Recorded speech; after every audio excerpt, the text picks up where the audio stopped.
Hai, berjumpa lagi dengan saya, Andi Patimatul Islamiyah. Di video kali ini kita akan membahas mengenai materi atmosfer kelas 7 semester 2. Buat yang baru gabung, jangan lupa support channel Andi Patimatul Islamiyah dengan cara klik like, komen, share, dan subscribe. A. Atmosfer. Ada yang tahu tidak apa yang dimaksud dengan atmosfer? Atmosfer adalah lapisan uap yang menyelimuti bumi, di mana atmosfer berasal dari dua kata Yunani, yakni atmos yang berarti uap dan saira yang berarti lapisan. Atmosfer adalah lapisan gas dengan ketebalan ribuan kilometer yang terdiri atas beberapa lapisan dan berfungsi melindungi bumi dari radiasi dan pecahan meteor. Atmosfer merupakan campuran dari beberapa gas seperti pada gambar 5.4. Atmosfer sebagian besar tersusun atas nitrogen, yakni sebesar 78%. Oksigen menyusun 21% atas atmosfer. Karbon dioksida, argon, dan beberapa gas lainnya menyusun sebagian kecil dari atmosfer. Agar lebih paham, perhatikan gambar 5.4 komposisi gas pada atmosfer. Komposisi atmosfer bumi dapat berubah seiring berjalannya waktu karena disebabkan oleh beberapa faktor, di antaranya pencemaran.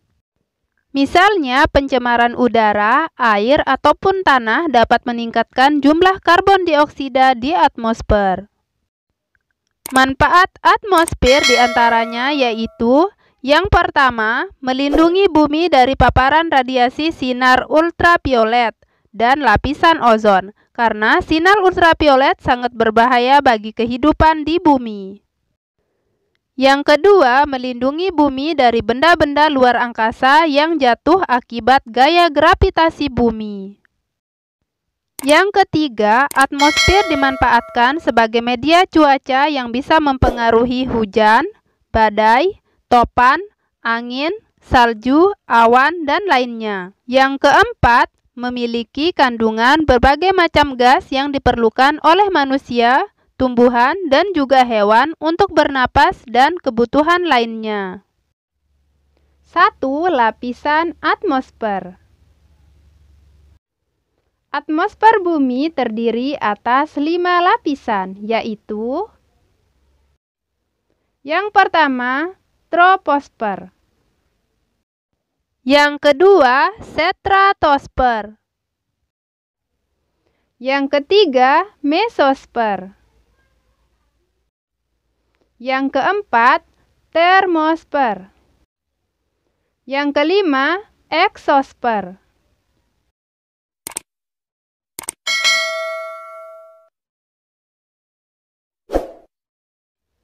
Yang pertama, troposfer. Troposfer merupakan tempat berlangsungnya sistem bumi, seperti hujan, angin, salju, dan awan. Selain itu, sebagian besar aktivitas makhluk hidup di bumi, termasuk manusia yang sedang tidur, belajar, dan bermain, berada pada lapisan troposfer. Perhatikan gambar 5.6 tentang fenomena hujan dan awan yang terjadi pada lapisan troposfer. Troposfer merupakan lapisan atmosfer yang berada di bagian paling bawah. Ketinggiannya mulai dari 0 km hingga 10 km di atas permukaan laut atau DPR. Yang kedua, stratosfer. Stratosfer memiliki ketinggian antara 10 sampai 50 km di atas permukaan laut. Kebalikan dengan troposfer, udara di lapisan bawah stratosfer dingin dan semakin ke atas akan terasa panas. Stratosfer memiliki sedikit awan, jadi lapisan ini kering dan tidak bergejolak, sehingga pesawat memilih terbang pada lapisan stratosfer. Gambar 5.7 menunjukkan pesawat yang mengudara di stratosfer. Yang ketiga, mesosfer. Mesosfer memiliki ketinggian antara 50 sampai dengan 85 km di atas permukaan laut. Lapisan mesosfer merupakan lapisan pelindung bumi dari benda-benda luar angkasa. Contohnya, meteor yang melintasi bumi atau meteor yang menuju bumi akan terbakar habis di mesosfer. Gambar 5.8 menunjukkan fenomena hujan meteor pada mesosfer. Yang keempat, termosfer.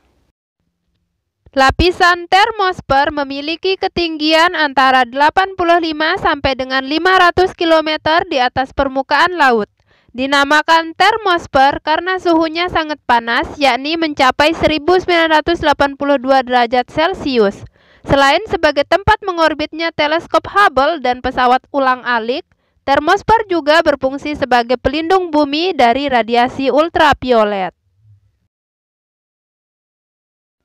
Ionosfer merupakan lapisan unik karena posisinya bertumpuk di mesosfer, termosfer, dan eksosfer. Lapisan ini bergerak dan bergejolak bergantung energi yang diserap dari matahari. Perhatikan gambar 5.9 tentang pemantulan gelombang radio pada ionosfer. Yang kelima, eksosfer. Lapisan eksosfer terdapat pada ketinggian lebih dari 500 km di atas permukaan laut. Kandungan utama dari eksosfer adalah gas hidrogen. Eksosfer memiliki sedikit molekul sehingga gaya tekan udara sangat rendah dan mengakibatkan sayap dari pesawat luar angkasa tidak berfungsi. Ada yang tahu tidak mengapa pesawat luar angkasa yang ada di film atau video penjelajahan luar angkasa terlihat seolah tidak bergerak? Jangan lupa tulis jawaban kalian di buku catatan atau kolom komentar ya. Pada film atau video penjelajahan luar angkasa terlihat seolah pesawat luar angkasa tidak bergerak karena pesawat luar angkasa yang mengorbit di eksosfer tidak dapat bergerak bebas disebabkan gaya tekan udara sangat rendah, yang mengakibatkan sayap dari pesawat luar angkasa tidak berfungsi, sehingga pesawat luar angkasa bergantung pada mesin pendorongnya. 2. Tekanan udara. Tekanan udara adalah tekanan yang ada pada suatu lokasi yang disebabkan oleh berat dari udara yang ditarik oleh gravitasi ke permukaan bumi. Artinya, semakin banyak udara yang ada di suatu wilayah, maka semakin tinggi pula tekanan atmosfer. Di daerah dataran rendah terdapat lebih banyak udara dibandingkan daerah dataran tinggi. Oleh karena itu, daerah dataran rendah memiliki tekanan udara yang lebih tinggi dibandingkan dengan daerah dataran tinggi. Contohnya, gambar 5.11, ketika kalian sedang mendaki gunung atau berada di daerah pegunungan akan merasa kesulitan untuk bernapas seperti biasa. Hal tersebut terjadi karena di daerah yang lebih tinggi jumlah molekul udara termasuk oksigen semakin sedikit. 3. Suhu di atmosfer.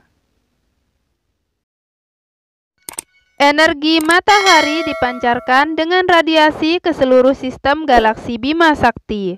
Sebelum mencapai permukaan bumi, radiasi energi matahari akan melewati atmosfer. Di atmosfer, sebagian energi matahari akan diserap dalam bentuk kalor atau panas. Perhatikan gambar di samping. Suhu di tiap lapisan atmosfer berbeda seperti yang digambarkan oleh garis merah.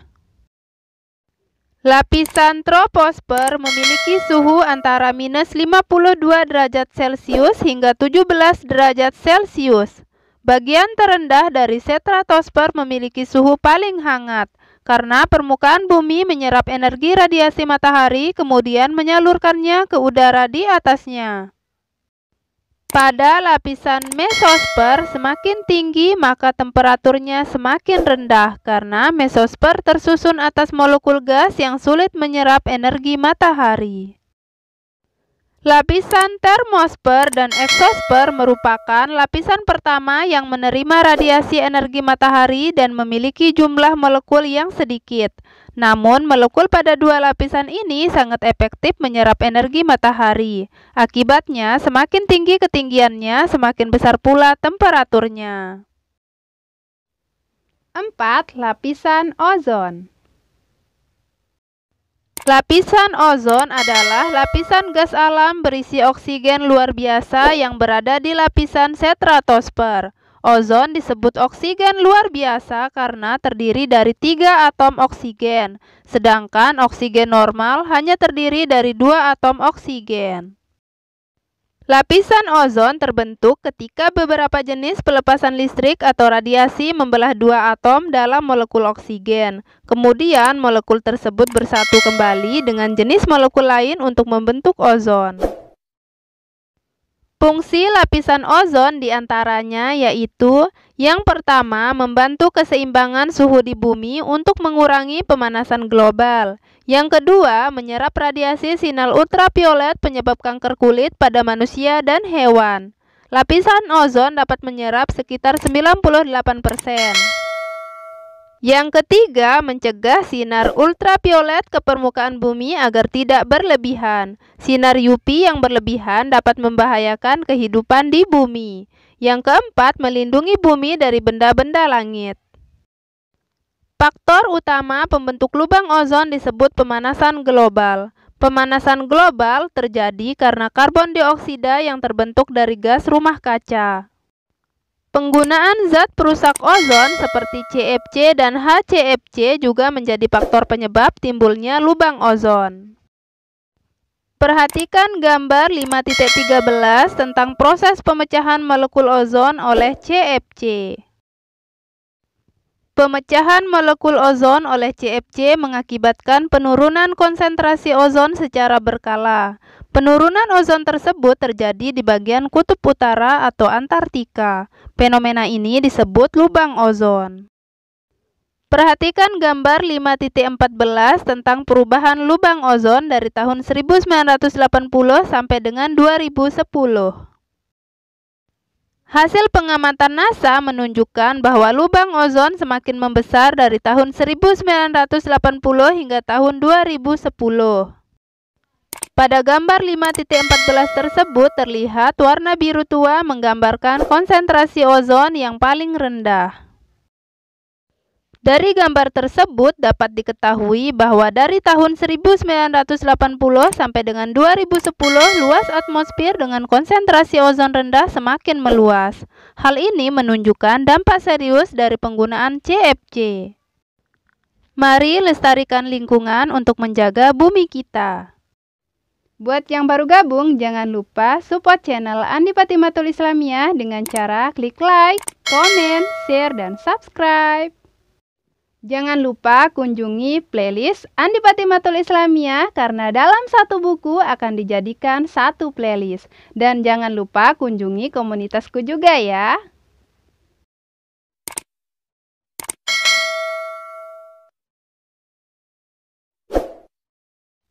Thanks for watching. See you next time. Bye-bye.